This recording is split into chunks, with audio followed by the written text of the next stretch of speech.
हमको लगता है कुछ पढ़ा वढ़ा होगा, कहीं सूचनाएं होंगी आपके पास में, उसके आधार पे आप पूछ रहे हैं। मेरा जन्मदिन था और जन्मदिन की बहुत सारी शुभकामनाएं हमको फोन पे आ रही थी।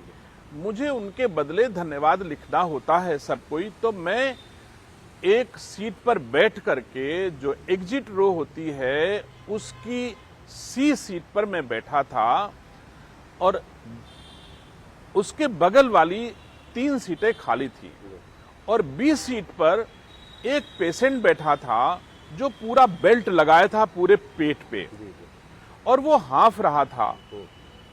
तो मैंने तब तक तो इंतजार किया कि अब कोई नहीं आएगा, ऐसा महसूस हुआ।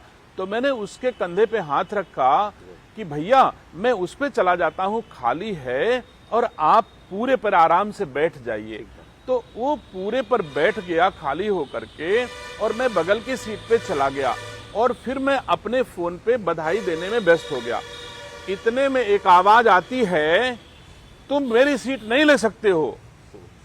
तो मैंने देखा कि ये तो प्रियंका गांधी हैं और फोन से अपने को मुख करके और खड़ा होकर के दोनों हाथ जोड़ करके मैंने प्रणाम किया।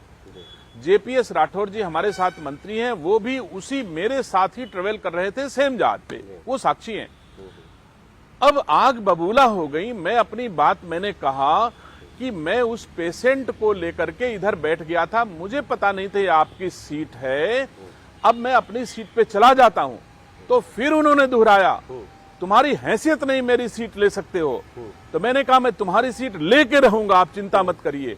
और मैं शपथ लेता हूं कि अगर ईश्वर ने साथ दिया, प्रियंका गांधी लड़ने आई नहीं है रायबरेली से, तो मुझे खुशी है कि उनके मन में दिनेश सिंह का भय था कि मेरा पहला चुनाव है, दिनेश सिंह मुझे हरा देगा, इसलिए प्रियंका गांधी चुनाव लड़ने रायबरेली से नहीं आई। राहुल गांधी की भी हिम्मत नहीं पड़ रही थी, भले ही बहुत वोटों से जीते हैं, इसमें कोई दो राय नहीं है।